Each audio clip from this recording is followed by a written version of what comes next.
Shalom, Tuhan Yesus memberkati kita semua. Hari ini adalah hari kenaikan dari Tuhan kita Yesus Kristus naik ke surga. Hari ini adalah hari yang sangat istimewa. Saudara-saudara, tidak sembarangan orang yang dapat naik ke surga. Tidak sembarangan. Hanya orang-orang yang bergaul erat dengan Roh Kudus. Dialah yang dapat naik ke surga. Mari saudara, kita akan lihat firman Tuhan di dalam Kejadian 5 ayat yang ke-22. Kejadian 5 ayat yang ke-22 sampai 24. Dari sini kita mengerti siapakah orang yang akan diangkat oleh Tuhan secara hidup-hidup. Saudara ingin diangkat oleh Tuhan secara hidup-hidup? Mari teladani tokoh-tokoh Alkitab. Di antaranya sekarang yang akan kita baca yaitu Henokh. Kejadian 5 ayat 22 dan sampai dengan 24. Dan Henokh hidup setelah ia memperanakkan Metusalah, dan ia memperanakkan anak-anak lelaki dan perempuan. Ayat 23, jadi Henokh mencapai umur 365 tahun. 365 tahun. Ayat 24, di sini sangat jelas. Dan Henokh hidup bergaul dengan Allah. Apa saudara? Henokh hidup bergaul dengan Allah. Lalu ia tidak ada lagi. Kemana? Ke kubur? Mari kita lihat. Sebab ia telah diangkat oleh Allah. Jadi orang-orang yang bergaul dengan Allah, dia akan diangkat oleh Allah. Apakah saudara dan saya bergaul erat dengan Tuhan? Mari kita lihat yang berikutnya. Elia. Saudara-saudara, Elia juga adalah seorang nabi yang dia diangkat oleh Allah hidup-hidup. Dan dia disaksikan oleh Elisa. Dan ada 50 nabi-nabi yang mengatakan kepada Elia, yaitu hamba daripada, yang berkata kepada Elisa, yaitu hamba daripada Elia, bolehkah kami bantu untuk mencari? Mungkin Tuhan mengangkat dia, kemudian setelah itu melemparkan dia ke gunung.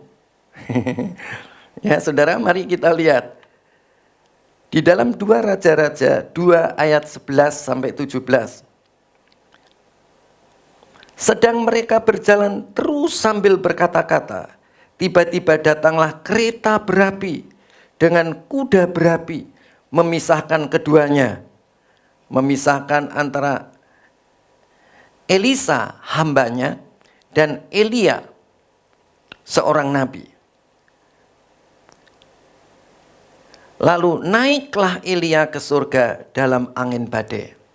Ya, jadi saudara-saudara, dia naik Elia ke surga dalam angin badai. Ayat 12.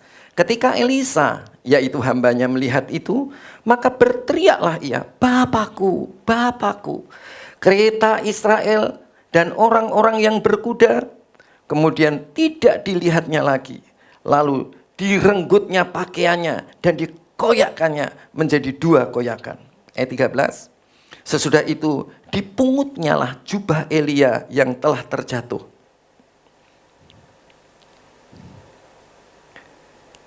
Saudara, apa yang engkau punya, kalau engkau diangkat oleh Tuhan, nggak ada yang engkau bawa. Yang engkau bawa adalah kebajikan. Apa yang sudah engkau buat untuk Tuhan terhadap sesamamu? Saudara-saudara, sesudah itu dipungutnya jubah Elia yang telah terjatuh. Lalu ia berjalan hendak pulang dan berdiri di tepi sungai Yordan. Ayat 14. Ia mengambil jubah Elia yang telah terjatuh itu. Dipukulkannya lah ke atas air itu sambil berseru, "Di manakah Tuhan Allah Elia?" Ia memukul air itu, lalu terbagi ke sebelah sini dan ke sebelah sana. Mereka menyeberanglah. Maka menyeberanglah Elisa. Ya, saudara, orang yang bergaul erat dengan Tuhan, yaitu Elia, jubahnya aja, saudara, ya, yang melambangkan urapan Tuhan, itu dipakai oleh hambanya, yaitu Elisa, dipukulkannya ke sungai Yordan. Sungai Yordan pun terbelah. Saudara-saudara yang dikasihi Tuhan, rasul-rasul juga menggunakan hal yang sama.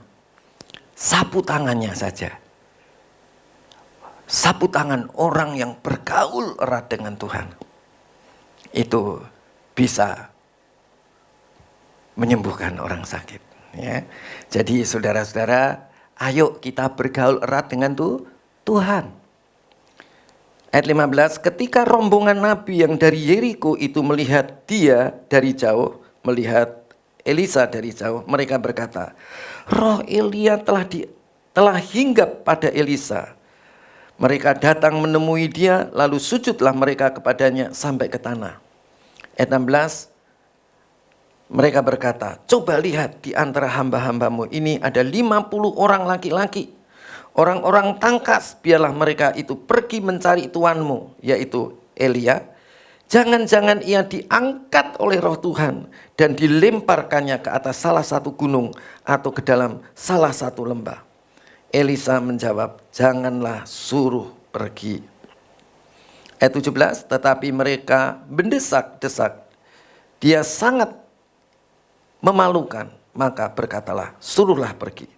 Mereka menyuruh 50 orang. Orang-orang ini mencari 3 hari lamanya, tetapi tidak bertemu dengan Elia. Ya, saudara, diangkat ya memang diangkat ke surga. Oke, haleluya. Saudara-saudara, nah hari ini adalah hari kenaikan Tuhan Yesus. Tapi kita lihat dulu, sebelum Tuhan Yesus dinaikkan, dia mati di atas kayu salib untuk menebus dosa-dosa kita.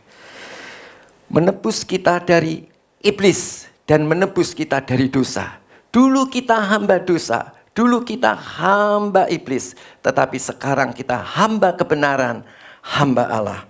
Nah, saudara-saudara, Tuhan Yesus mati untuk membenarkan kita, maka dia bangkit. 1 Korintus 15 ayat yang ke-6. Sesudah itu, ia menampakkan diri kepada lebih dari 500 saudara sekaligus. Tuhan Yesus bangkit itu disaksikan 500 saudara sekaligus. Jadi tidak ada kata orang yang bisa mengatakan ada 500 orang sekaligus menyaksikan Tuhan Yesus itu bangkit, Tuhan Yesus itu hidup. Saudara-saudara, karena disaksikan lebih dari 500 orang sekaligus. Kebanyakan dari mereka masih hidup sampai sekarang, waktu zaman daripada Rasul Paulus. Tetapi beberapa di antara mereka telah meninggal. Oke. Jadi saudara-saudara, Tuhan Yesus itu bangkit. Nah, nanti kita akan lihat. Dia bangkit itu dengan tubuh jasmanikah atau dengan tubuh rohanikah? Ya. Saudara-saudara, kalau Henoh diangkat, dia tidak memakai tubuh jasmani, tetapi dia memakai tubuh rohani. Ya. Kenapa kok kita bilang tubuh rohani? Karena dia bergaul erat dengan Allah. Ya. Kalau saudara dan saya bergaul erat dengan Allah, saudara, kalau saudara mati, saudara akan dibangkitkan bukan dengan tubuh jasmani, tetapi dengan tubuh rohani. Ya. Jadi saudara-saudara, itulah yang dikatakan tadi Henokh. Demikian juga Elia. Memang Henokh tidak mati, tapi langsung diubah. Demikian juga Elia, dia tidak mengalami kematian, tapi langsung diubah. Tetapi saudara-saudara, Tuhan Yesus itu mati dulu. Kenapa dia harus mati? Karena dia harus menebus, membeli, mengambil kembali, mengambil alih kita dari milik iblis dan milik dosa kepada milik Allah. Saudara-saudara, kita lihat di sini 500 orang sekaligus. Kebanyakan dari mereka masih hidup dan sampai sekarang zamannya Pak Rasul Paulus, tetapi beberapa di antara mereka telah meninggal. Oke, saudara, mari kita akan lihat lebih lagi. Kita akan lihat di dalam Kisah Rasul-Rasul pasal yang pertama ayat yang ke-11. Inilah tema khotbah kita. Tema khotbah kita adalah Yesus akan datang kembali dengan cara yang sama seperti kamu melihat dia naik ke surga. Kita akan lihat dia naiknya itu pakai tubuh jasmani apa pakai tubuh rohani. Ya. Kok dia naik ke surga itu pakai tubuh jasmani apa tubuh rohani? Nah, apa bedanya tubuh jasmani dan tubuh rohani? Tubuh jasmani ini adalah tubuh yang berasal dari debu tanah yang bersifat alamiah, yang bersifat alam, yang bersifat jasmani. Tetapi saudara-saudara, ya maaf tadi, kemudian siapa yang menghidupinya, siapa yang menguasainya? Yang menghidupi dan yang menguasai itu jiwanya. Nah, sekarang bandingkan dengan Tuhan Yesus itu naik ke surga, dia tidak menggunakan tubuh jasmani, yaitu tubuh yang dihidupi dan yang dikuasai oleh jiwanya, tubuh yang dikuasai, tubuh yang terdiri dari debu tanah yang dikuasai oleh jiwanya. Bukan itu, tetapi tubuh, saudara, tubuh jasmani yang tidak dikuasai oleh jiwanya, tetapi yang dikuasai oleh rohnya, oleh roh yang sudah dilahirkan kembali. Ya. Jadi saudara-saudara, orang yang hidup dikuasai oleh rohnya, dialah yang akan nanti bisa naik ke surga. Tetapi kalau hidup saudara sekarang masih dikuasai oleh jiwamu, dihidupi dan dikuasai oleh jiwamu, saudara tidak akan bisa naik ke surga. Saudara, pada hari kenaikan Tuhan Yesus Kristus pada hari ini, kita diingatkan kembali. Dengan apakah dia naik ke surga? Dia naik ke surga karena tubuh jasmaninya bukan dikuasai oleh jiwanya, bukan dihidupi oleh jiwanya. Tetapi tubuh jasmaninya dikuasai oleh rohnya yang sudah didiami oleh Yesus Kristus, yang sudah dilahirkan kembali. Kemudian hidup roh ini meresapi jiwa dan kemudian saudara-saudara memenuhi akan tubuh ini. Jadi itulah sebabnya disebut Henokh bergaul dengan Tuhan. Ya saudara, engkau akan seperti Henokh. Walaupun engkau sudah mati akan dibangkitkan. Tapi apa ciri-ciri orang yang dibangkitkan? Saudara harus bergaul erat dengan Tuhan. Kalau saudara tidak bergaul erat dengan Tuhan, saudara itu namanya bukan saudara tidak hidup, saudara, tubuh jasmani saudara tidak dihidupi dan dikuasai oleh roh saudara. Nah, mari kita lihat dulu saudara, Kisah 1 ayat 11. Dan berkatalah kepada mereka, hai orang-orang Galilea, mengapakah kamu berdiri ke langit? Yesus ini yang terangkat ke surga meninggalkan kamu. Ini kata dua malaikat. Ketika Tuhan Yesus naik ke surga, dia terkagum-kagum. Bingung saudara. Tuhan Yesus kok bisa naik ke surga? Terangkat saudara-saudara. Dia bingung. Kemudian dua malaikat yang ada di bersama-sama dengan mereka berkata, Yesus ini yang terangkat ke surga meninggalkan kamu akan datang kembali dengan cara yang sama seperti kamu melihat dia naik ke surga. Jadi Yesus yang terangkat dengan tubuh kemuliaan, dia akan turun lagi ke bumi, menginjakkan kakinya di bukit di Yerusalem.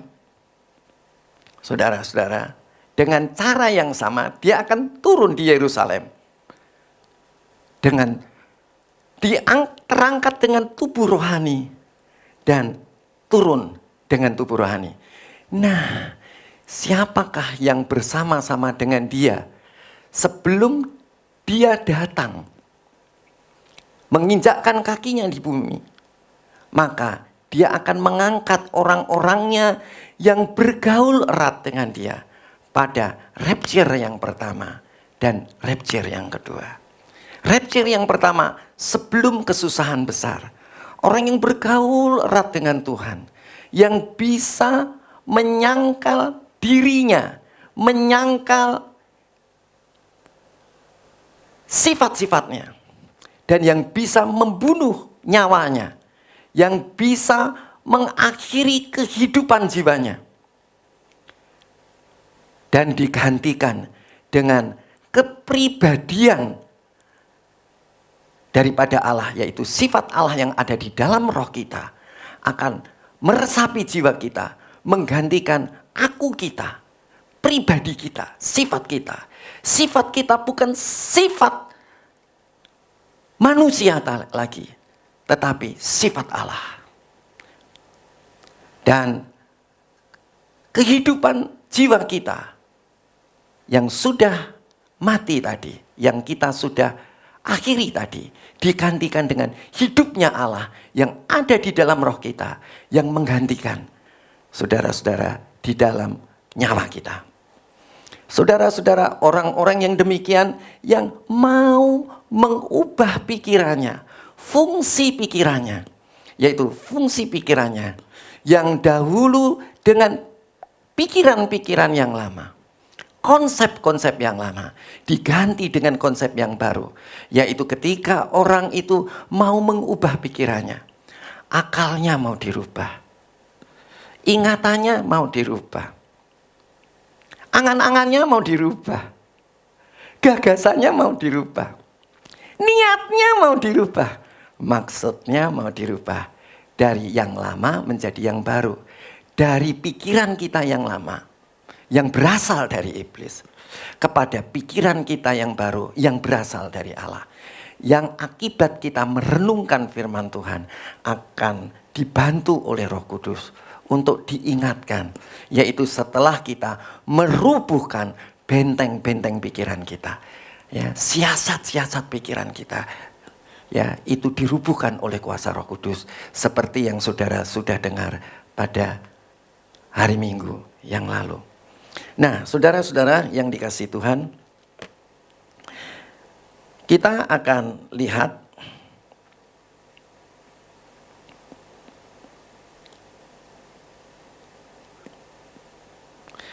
di dalam Kisah Rasul-Rasul pasal yang ke-15 ayat yang ke-14. Tadi saya sudah uraikan bahwa manusia, Yesus itu naik ke surga bukan menggunakan tubuh alamiah, tetapi dia menggunakan tubuh rohaniah. Ya. Nah, mari kita akan lihat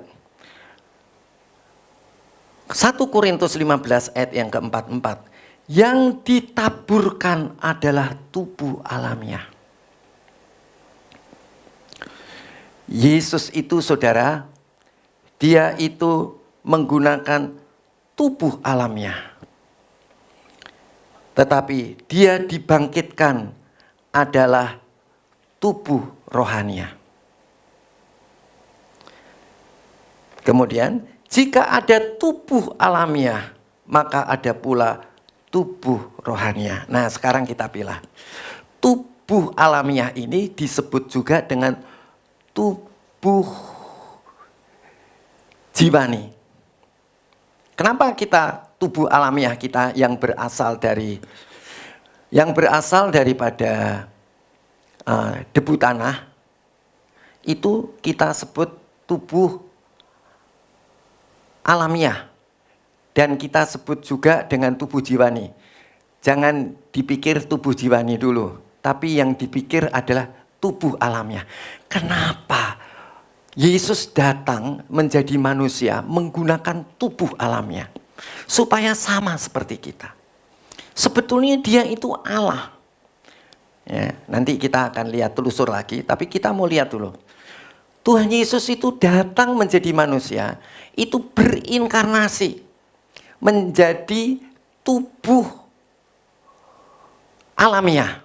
Tubuh alamiah itu adalah, kenapa disebut tubuh jiwani? Karena tubuh alamiah kita ini dihidupi dan dikuasai oleh jiwa kita. Ya, maka itu disebut tubuh jiwani. Tapi kenapa disebut tubuh alamiah? Kenapa disebut tubuh jasmani? Ya. Mari kita akan lihat di dalam 1 Korintus 15 ayat yang 47. Lah ini jelas. Ya, ini jelas. Tubuh manusia pertama berasal dari debu tanah. Jadi Adam itu adalah manusia pertama. Kita adalah keturunan Adam. Ya, dibuat dari debu tanah.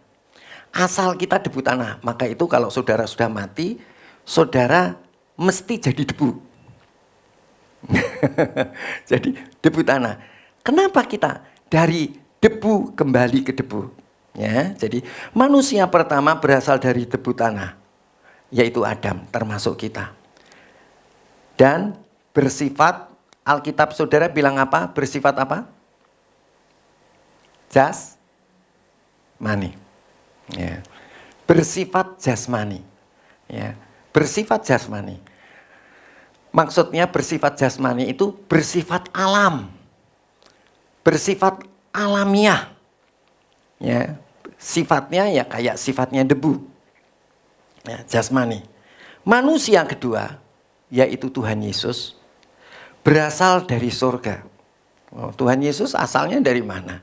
Dari surga, saudara-saudara. Ya, jadi kalau saudara itu normalnya jadi manusia, saudara itu sebelum saudara ditebus oleh darah Yesus, sebelum Tuhan Yesus mati di atas kayu salib, saudara sebaik-baiknya manusia, saudara. Ya, saudara itu adalah tubuh alamiah yang dihidupi oleh jiwa, pikiran, perasaan, dan kehendak. Ya. Sifatnya sifat dari alamiah. Dan hidupnya dari hidup alamiah. Jadi, saudara-saudara, saudara itu dengan kata lain, saudara itu ya akan kembali ke debu tanah lagi. Ya, jadi dari debu tanah kembali ke debu tanah. Siapa yang ingin dibangkitkan dan terangkat ke surga? Nah, itulah gunanya Tuhan Yesus.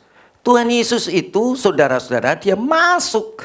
Siapa yang percaya kepada dia, saudara, bahwa dia adalah Allah. Dia adalah Tuhan yang menebus kita dari dosa dan membenarkan kita. Dia sudah bangkit menjadi tubuh kebangkitan, yaitu tubuh rohani. Untuk apa? Kalau engkau percaya kepada Dia, Dia akan menjadi sumber hidupmu. Sumber hidup di mana? Di roh saudara. Oleh sebab itu saudara akan punya hati nurani yang baru di dalam roh saudara. Di dalam roh saudara, saudara akan punya persekutuan dengan Allah. Persekutuan dengan hidupnya Yesus. Saudara akan punya intuisi. Nah, itu semua saudara-saudara di dalam roh saudara akan menghidupi kehidupan jiwa saudara. Kehidupan jiwa saudara harus diakhiri dan diganti dengan kehidupan Allah yang ada di dalam rohmu. Maka itu disebut adalah mengakhiri nyawa kita. Nyawa itu hidup. Kemudian saudara-saudara, sifat Allah, yaitu yang ada di dalam hati nurani saudara itu, terus akan masuk ke jiwa saudara yang namanya kepribadian saudara yang lama. Sifat saudara yang lama diganti dengan sifatnya Allah. Nah, itu enggak cukup. Tetapi saudara, dengan kuasa Allah yang ada di dalam roh saudara, saudara harus berdoa dalam roh untuk mengakhiri benteng-benteng musuh, yaitu pikiran kita yang suka dipakai oleh iblis, yaitu fungsi jiwa kita, pikiran, perasaan, dan kehendak. Itu harus runtuh yang lama. Dengan apa? Kuasa Roh Kudus. Dengan saudara berdoa dalam roh, maka sifat-sifat saudara akan berakhir. Sumber hidup saudara yang lama akan berakhir. Nyawa dan pribadi atau hidup dan sifat. Apa yang terjadi saudara-saudara? Saudara harus dilanjutkan, jangan cuma berdoa dalam roh. Tapi saudara harus merenungkan firman Tuhan siang dan malam. Firman yang kau dengar harus engkau renungkan. Sampai apa saudara? Timbul yang namanya imajinasi atau gagasan. Ya, selebihnya saudara bisa lihat khotbah kami yang lampau. Nah, saudara, pikiranmu akan berubah. Nah, sekarang saya tanya, hidup jasmanimu ini, tubuh alamiahmu ini, siapa yang menggerakkan? Siapa yang menguasai akhirnya? Yang menguasai bukan hidup jiwamu lagi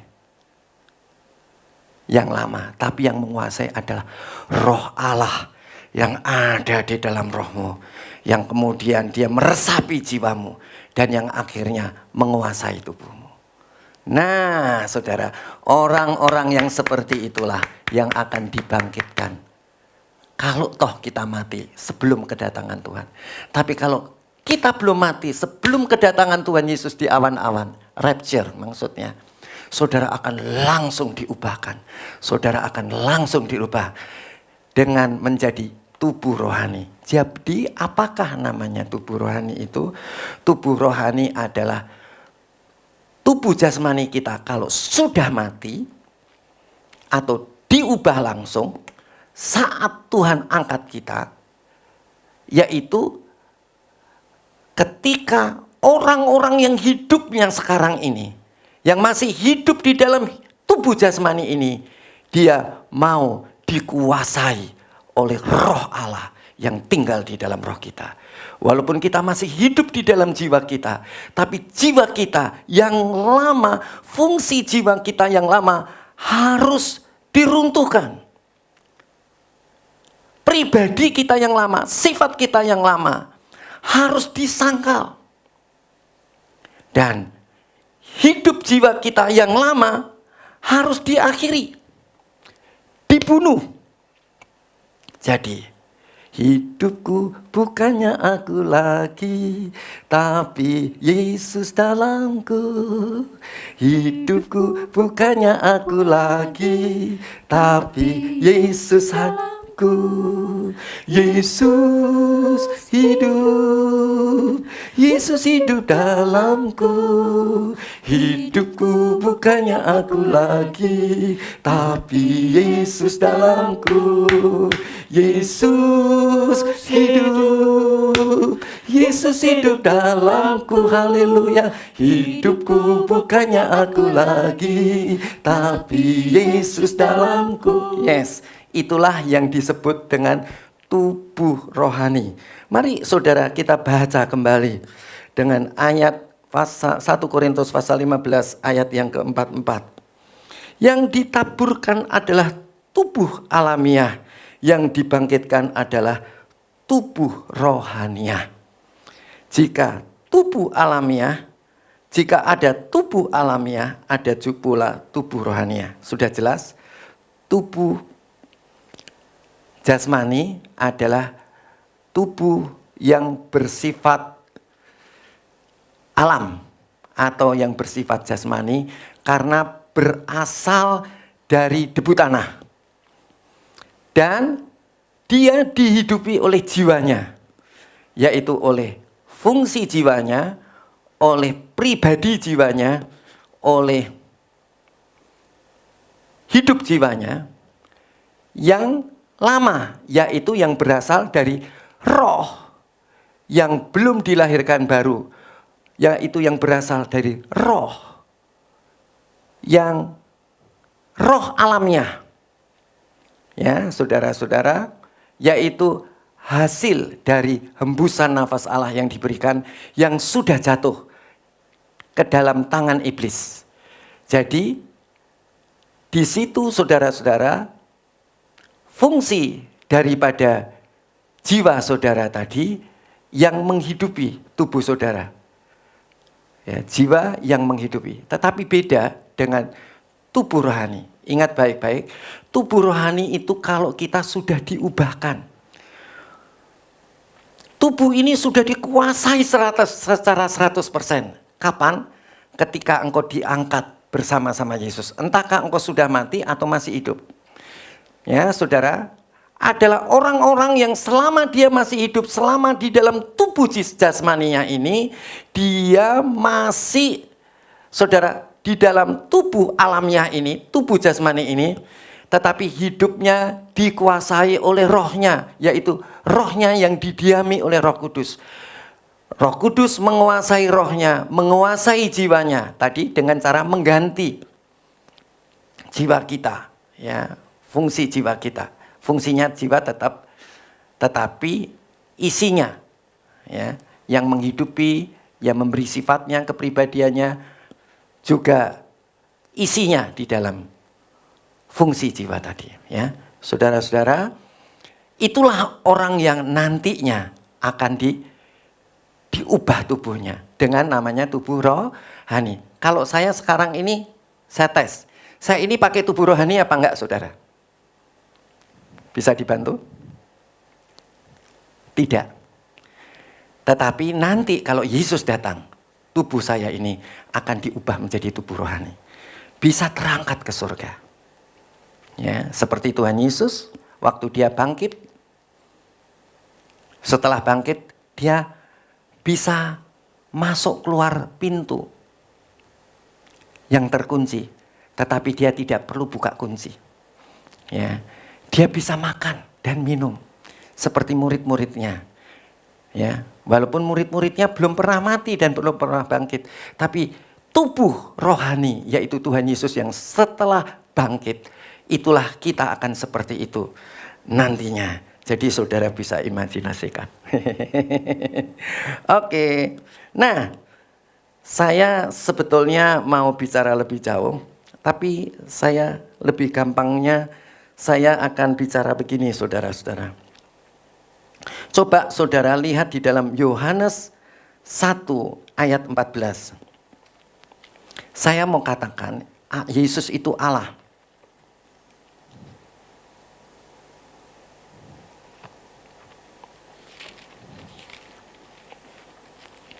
Yohanes 1 ayat yang ke-14. Firman itu telah menjadi manusia dan tinggal di antara kita. Dan kita telah melihat kemuliaannya, yaitu kemuliaan yang diberikan kepadanya sebagai anak tunggal Bapa, penuh anugerah dan kebenaran. Yesus itu adalah firman Allah. Pada mulanya adalah firman, firman itu bersama-sama dengan Allah, dan firman itu adalah Allah. Kemudian pada ayat yang ke-14 ini, firman itu telah menjadi manusia dan tinggal di antara kita, dan kita telah melihat kemuliaannya, yaitu kemuliaan yang diberikan kepada anak tunggal Bapa. Siapa anak tunggal Bapa itu? Tuhan Yesus Kristus, penuh anugerah dan kebenaran, ya, penuh pemberian, penuh karunia dan kebenaran, penuh kasih karunia dan kebenaran. Saudara, kita akan lihat lagi di dalam ayat yang ke-29, Yohanes 1 ayat yang ke-29. Oh, anak tunggal Bapa itu siapa sih? Ya kan? Mungkin saudara bilang, wah, anak tunggal Bapa. Mungkin siapa sih? Si Hasan atau si Ali misalnya. Jelas di sini ayat 29. Keesokan harinya Yohanes melihat Yesus. Yohanes ini bukan Yohanes murid Tuhan, tapi Yohanes Pembaptis. Keesokan harinya Yohanes melihat Yesus datang kepadanya dan berkata, lihatlah anak domba Allah yang menghapus dosa dunia. Ya, ini siapa yang ditunjuk? Waktu Tuhan Yesus datang, dibaptis. Kemudian dia bilang, lihat, inilah anak domba Allah yang mengangkut dosa isi dunia. Saudara-saudara, pada saat sebelum kedatangan Tuhan, semua orang mempersembahkan korban. Domba, lembu, sapi, burung. Tetapi saudara-saudara, setelah Tuhan Yesus mati di atas kayu salib, kita tidak pernah lagi, karena korban yang kita berikan adalah Yesus Kristus yang telah mati di atas kayu salib, yang menghapus dosa kita. Ya, saudara-saudara, jadi siapakah dia? Yesus ini adalah Allah. Dia berasal dari sorga, bukan berasal dari bumi. Beda dengan Adam. Adam berasal dari bumi. Diciptakan dari debu tanah yang bersifat alamiah. Dan tubuh kita memakai tubuh alamiah, tubuh jasmani. Sedangkan Yesus, kita berasal dari bumi, sedangkan Yesus berasal dari surga. Dia pencipta, sedangkan kita yang diciptakan. Tetapi lihat, dia pencipta, dia rela menjadi manusia, berinkarnasi, hanya ingin membeli, menebus kita dari dosa dan dari iblis. Mari kita lihat saudara-saudara. Yohanes 10 ayat 10.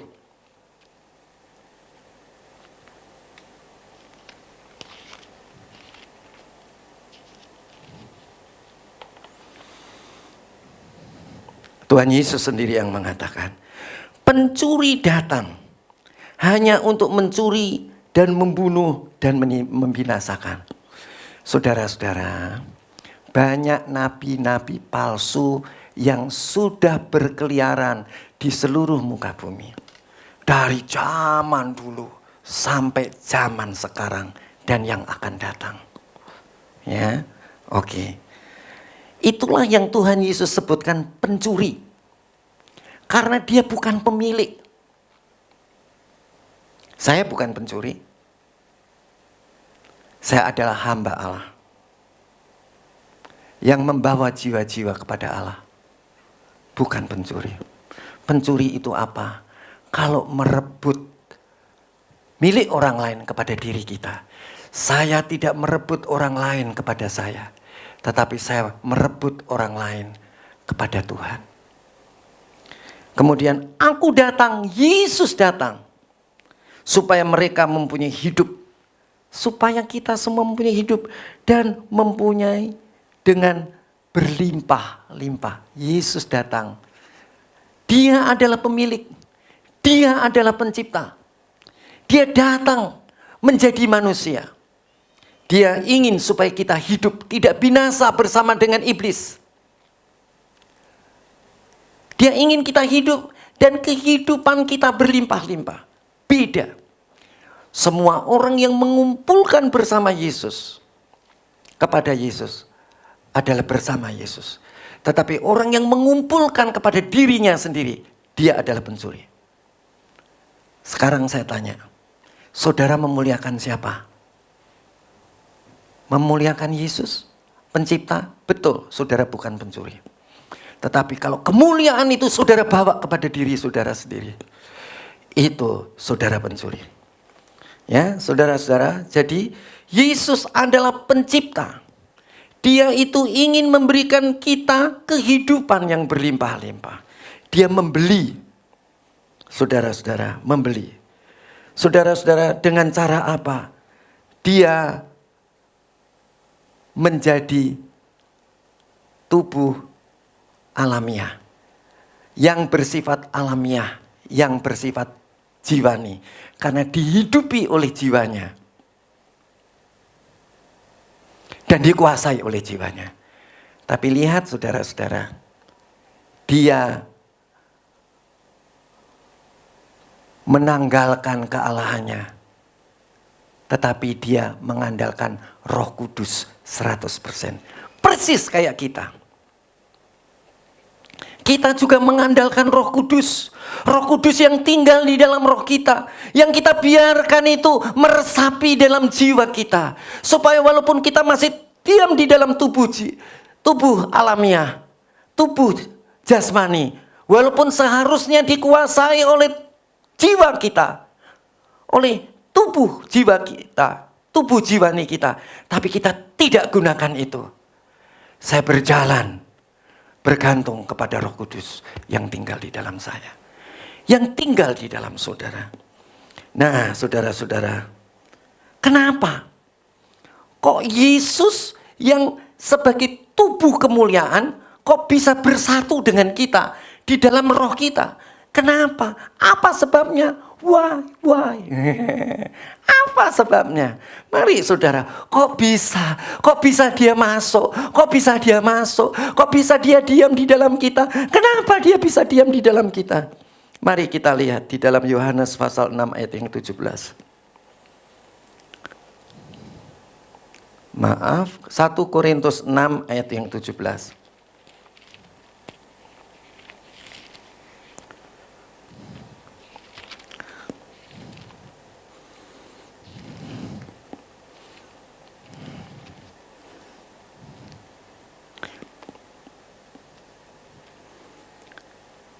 Tetapi siapa yang mengikatkan dirinya pada Tuhan menjadi satu roh dengan dia. Ini hukum Allah. Kalau engkau mengikatkan dirimu pada perempuan sundal, engkau menjadi satu daging dengan dia. Tetapi kalau engkau mengikatkan dirimu, engkau bergaul dengan Roh Kudus, engkau bergantung dengan Roh Kudus, engkau menjadi satu roh dengan dia. Kalau hidupmu sehari-hari bergaul dengan Roh Kudus, engkau mengikatkan diri dengan Roh Kudus yang tinggal di dalam rohmu, engkau menjadi satu roh dengan dia. Ya. Kenapa? Dia sebagai tubuh rohani. Kok dia bisa menjadi satu dengan kita? Karena kita mengikatkan diri dengan dia. Maka itu saudara-saudara, engkau harus mengikatkan diri dengan dia. Keperluanku,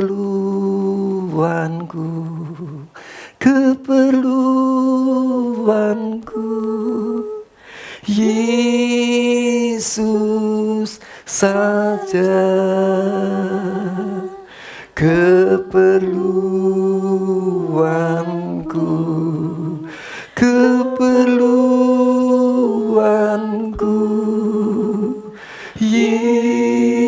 Yesus saja. Ikatkan dirimu kepada Tuhan setiap hari. Renungkan firman Allah siang dan malam. Berdoalah dalam roh senantiasa. Sip, haleluya. Engkau menjadi satu roh dengan dia. Itu kata firman Tuhan. Saudara-saudara, apa yang terjadi ya? kalau kita mati atau kalau Tuhan datang, kalau kita mati dan dibangkitkan, atau kalau Tuhan datang, walaupun kita belum mati, tubuh jasmani kita ini akan diubah menjadi tubuh rohani. Mari kita lihat ayat 52. 1 Korintus 15 ayat 52. Dalam sekejap mata, pada waktu bunyi nafiri yang terakhir, sebab nafiri akan berbunyi dan orang-orang mati akan dibangkitkan dalam keadaan yang tidak dapat binasa. Dan kita semua akan diubah menjadi tidak dapat binasa. Ayat 53, karena yang dapat binasa ini harus mengenakan yang tidak dapat binasa, dan yang dapat mati ini harus mengenakan yang tidak dapat mati. Tubuh jasmani harus sampai mengenakan tubuh rohani. Luar biasa. 54. Sesudah yang dapat binasa ini mengenakan yang tidak dapat binasa. Yang dapat binasa yaitu tubuh jasmani, tubuh alamiah kita ini mengenakan tubuh rohani setelah dibangkitkan waktu Tuhan Yesus datang di awan-awan. Ya, saudara.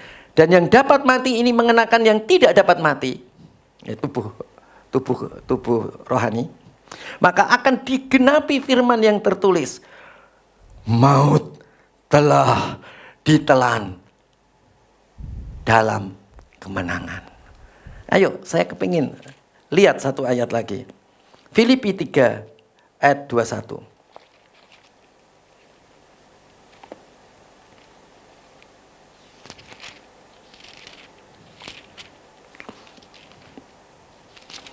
Filipi 3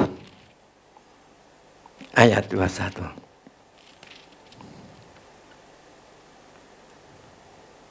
Kok bisa ya?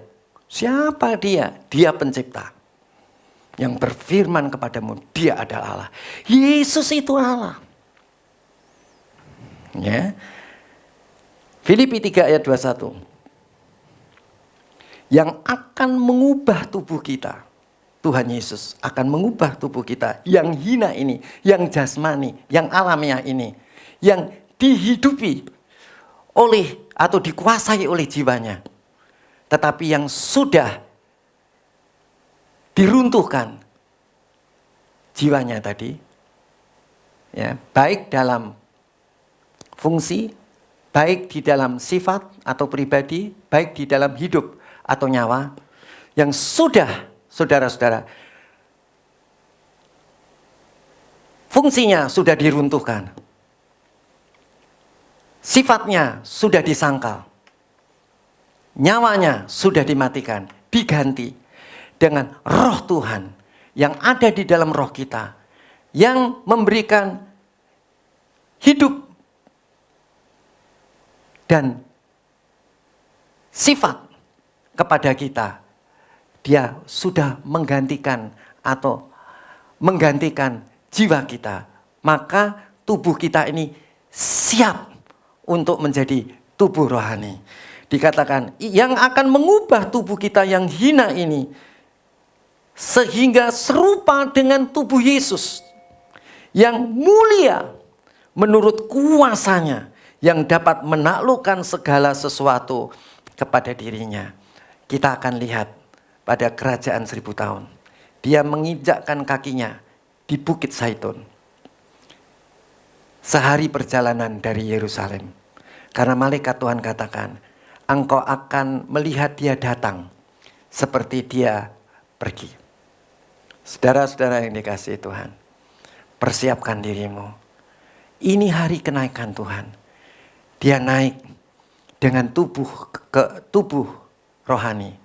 Dia akan turun dengan tubuh rohani. Dia akan membawa engkau naik dengan tubuh rohani.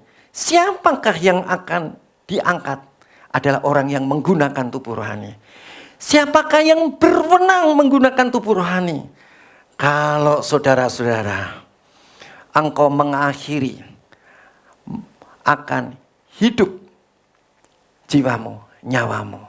Engkau menyangkal pribadimu, sifat dari jiwamu.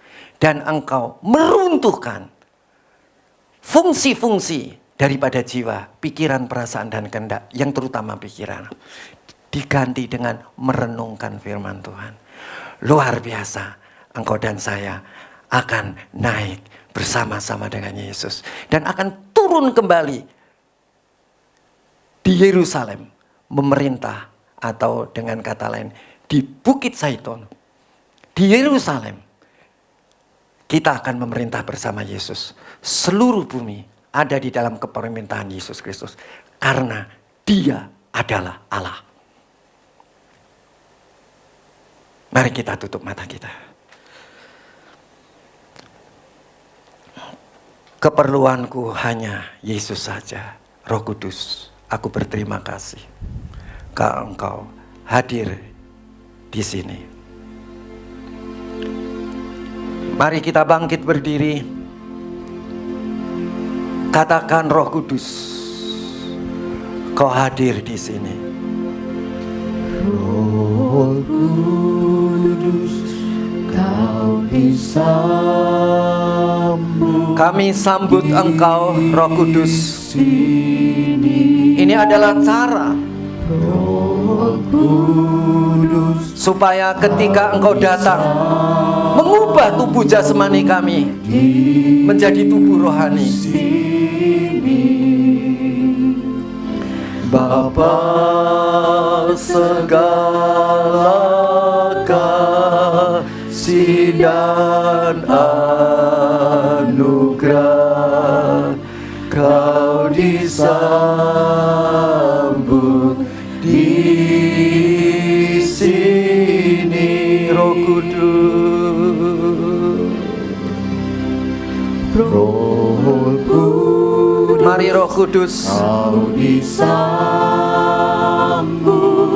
di sini. bergerak Engkau dari rohku ke jiwaku. Kau disambut di Aku mengakhiri nyawaku. Aku menyangkal pribadiku. Aku meruntuhkan benteng-benteng pikiran. anugerah, Kau disambut di Roh Kudus, Roh Kudus, Roh Kudus. Oh, Roh Kudus, kuasai. Sekarang kuasai jiwaku. Kuasai tubuhku. Kuasai jiwaku. Kuasai pikiranku. Aku akan merenungkan firman-Mu siang dan malam. Aku akan berdoa dalam roh senantiasa.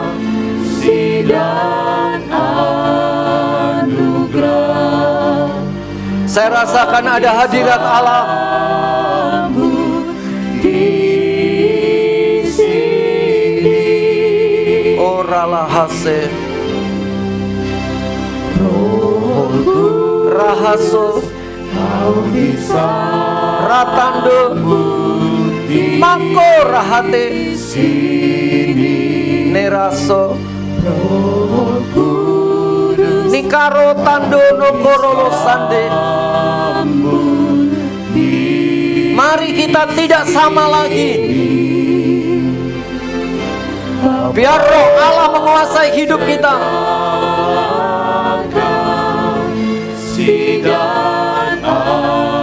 Roh Kudus, kami persilahkan Engkau. disambut di sini. Bapa, terima kasih. Engkau luar biasa. Firman-Mu menguatkan kami, mengubahkan kami. Terima kasih Tuhan. Yang sakit disembuhkan. Yang rumah tangganya hancur dipulihkan. Yang pekerjaannya hancur dipulihkan oleh Tuhan. Di dalam nama Tuhan Yesus, Engkau diberkati. Amin. Dalam nama Tuhan Yesus Kristus, Engkau adalah umat pilihan Allah. Tuhan ingin memberikan kepadamu hidup, dan tidak sekedar hidup, tapi hidup dengan limpah-limpah. Terima kasih Tuhan. Di dalam nama Yesus Kristus Tuhan, kami sudah berdoa. Haleluya. Amin. Shalom saudara-saudara. Saudara-saudara dapat mengikuti, silakan duduk. Saudara dapat mengikuti Zoom kami pagi, siang, dan malam kalau saudara belum bisa melakukan apa yang saudara dengar. Itu yang pertama. Kita ada doa 10 hari. Saudara-saudara, dari mulai nanti sore sampai kepada hari Minggu depan selama 10 hari. Dan saudara boleh bersama-sama mengikutinya.